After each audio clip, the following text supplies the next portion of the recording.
Hello, welcome, Cabbage here. In New Reincarnation, let's have a look at the last hour about of Arena for this season. But we're only going to show the highlights because I'm going to use one team and I'm going to use one strategy. And most of the fights I'm going to win in exactly the same way. So I don't know how interesting it's going to be.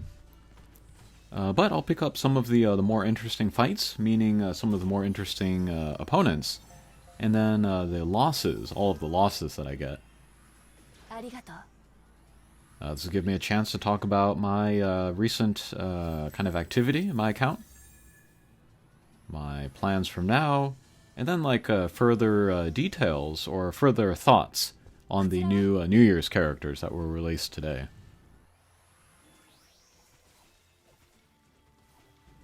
But here I am using my beloved Dragon Quest Swath, and my beloved swimsuit Yuri, and the new Christmas Marie. This is a kind of a super tanky team. All of the three characters you could consider tanky, or I don't know, defensive, whatever you want to call it. But with the short swords from Bloody Lars, really good damage output. So I'm not going to be lacking there. And then I'm starting around, right, 150, and I'm aiming for top 50 in the final hour.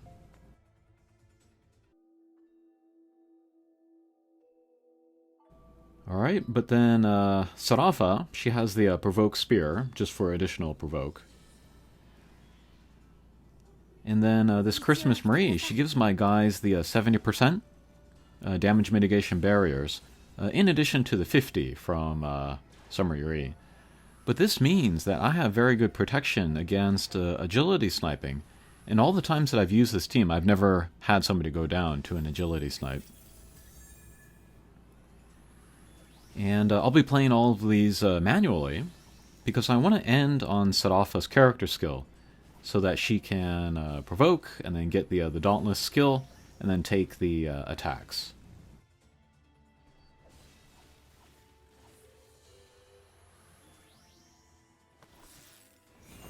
But basically what I'm doing is I'm just waiting until a bunch of skills get charged. And then I'll use Summer Yuri, and then Christmas Marie. Summer Yuri, she'll buff the defense and then break the attack for the opponent. And then Christmas Marie, she'll raise my critical damage. Sometimes in this video I'll forget that she does not have the revive, so I'll save her for later. But she only gets that if she has a fire main hand weapon.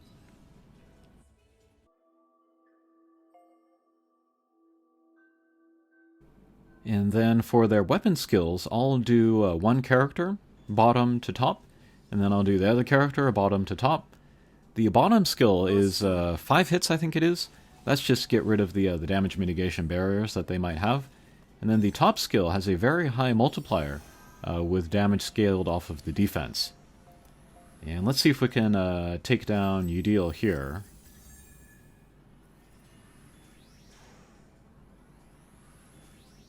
Okay, so bottom skill. Break the barriers, and top skill, lots of damage. Power through Udil, skip his one-time heal. Perfect. And then that usually leaves just one character left. That's not enough to take down any of my characters most of the time.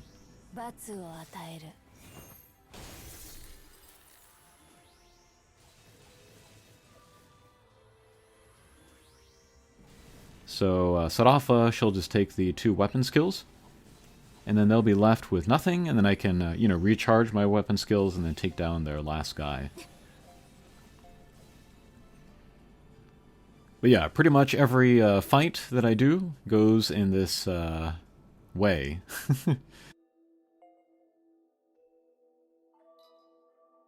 So slowly climbing the ranks here. And then it's cool to get the proficient weapons on Sarafa and Marie, so I can watch their kind of their natural attack animations. And this is kind of the first Sarafa I've ever used in Arena, And also kind of the first Marie I've ever used in Arena, so I am enjoying watching their attack animations. Yuri, I've seen her attack animations a lot. Okay, but here they have a Dragon Quest Swath as well. I was a little bit worried. How many weapon skills are they going to absorb?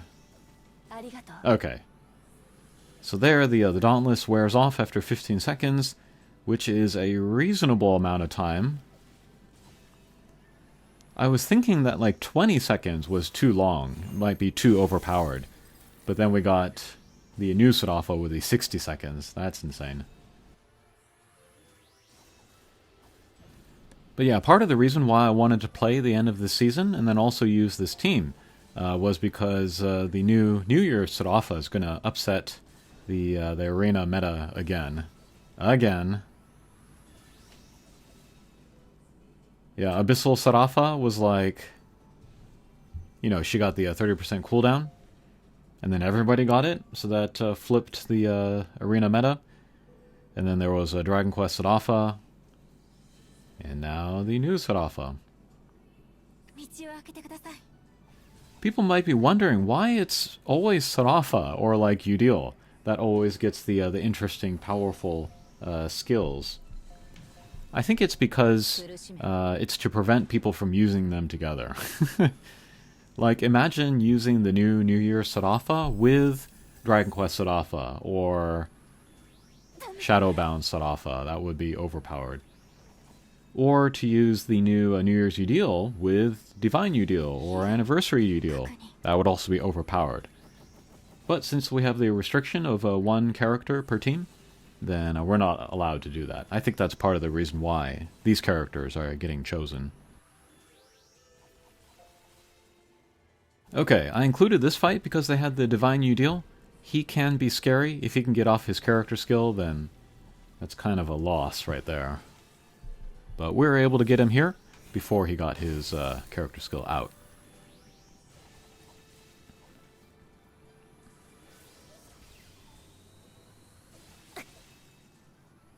But yeah, the New Year's Swath, pretty darn strong.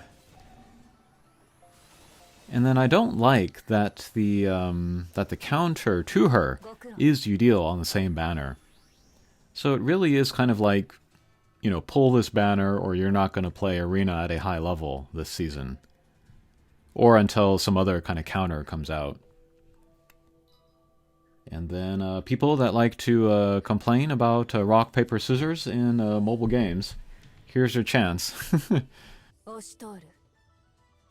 Because you gotta do a mirror match of New Year's Swath versus New Year's Swath, or you got to counter her with New Year's Udil. Or you kind of lose, I think.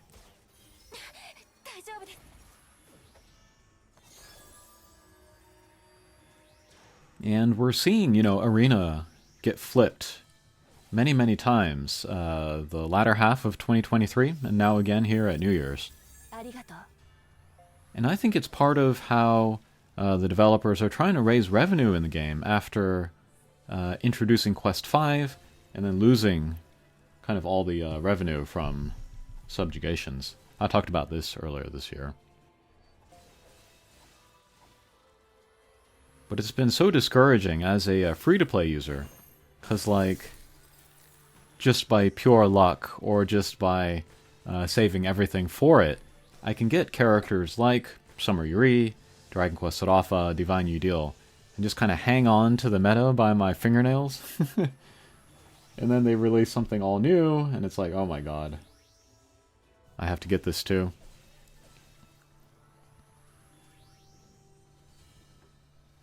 Yeah, but I think back to like when Awakenings first came out, there was a lot of costume variety there. I saw people using like Bloody Demas, you know? Or Abstract Griff. Because with Awakening, you know, their damage output was so high that they could compete with, you know, newer characters. Maybe the closest thing that we've seen since then was the introduction of Summer Yuri. Where, like, you could use, you know, previously unusable characters because they have so much protection from her. Alright, here's a scary team. We got the Circus Lavania and then Divine Udil. And then their Lavania is taking up a lot of my weapon skills. That's part of the benefit of him having 2 of the one-time heals. And then let's see if their Udil has enough time to get off his character skill.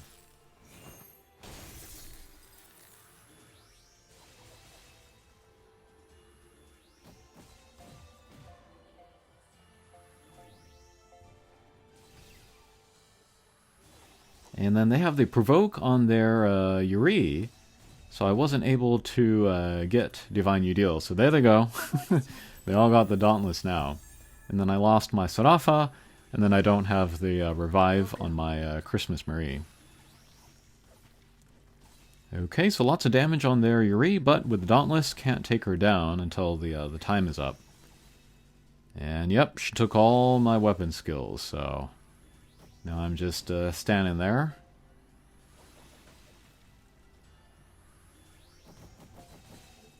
Alright, so that was a loss, but that's a good strategy from the opposing party. I might want to copy that, actually. Although, who knows if that team party is going to be usable at all with the new New Year's characters. Okay, here we have another scary team. Divine Udil again, and then Dragon Quest Sarafa. Sarafa can, get you started with the Dauntless. She can bridge the gap until Udil gets the character skill up. Actually, I have tried this exact team with the Christmas Lars.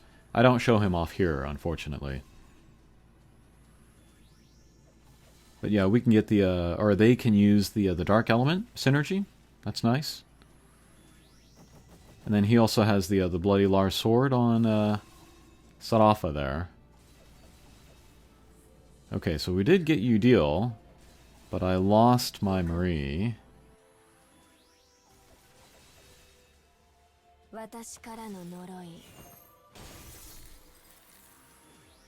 Okay, we got the Provoke, we got the Dauntless. Let's see if we can pull this off.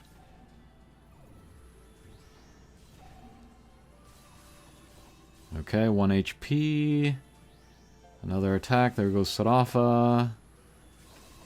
Ah, there goes my Yuri. Oh well. Okay, that was another good team.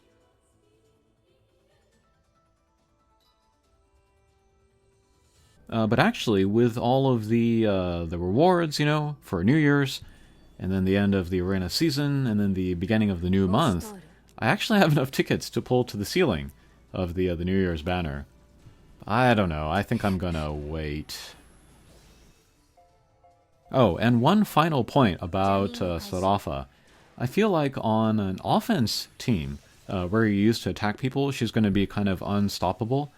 As a member of a defense team, however, if you build specifically for her, we should be able to take her down. But yeah, for offense, she's going to be kind of unstoppable.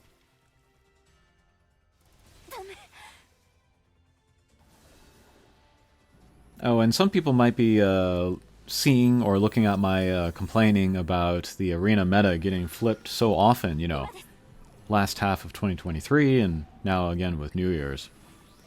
Maybe they're saying, like, all mobile games have, this kind of jumps in power creep. But Nier Reincarnation was different the first 2 years.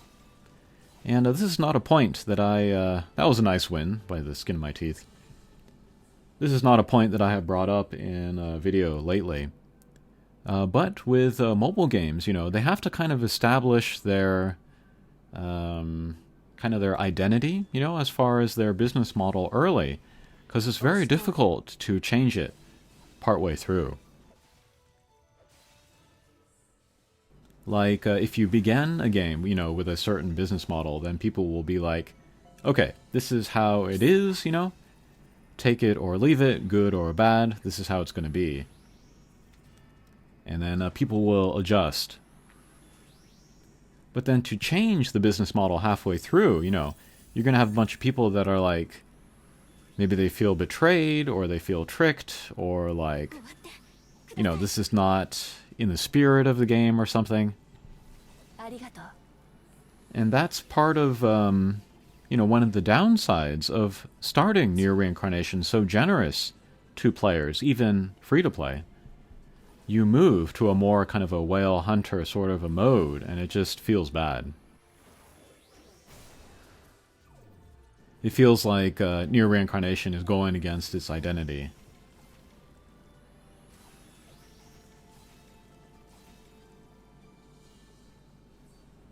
Okay, that was another close-ish fight.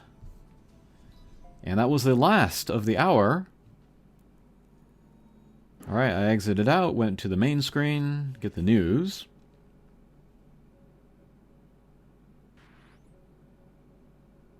Yeah, monthly pass, who cares? That's definitely not saving the game. Yeah, the player base is just not there for Nier Reincarnation. Okay, and then we have the New Year's fortune-telling thing here. Depending on which shrine you go, it will have different systems, but this has the shaking column thing.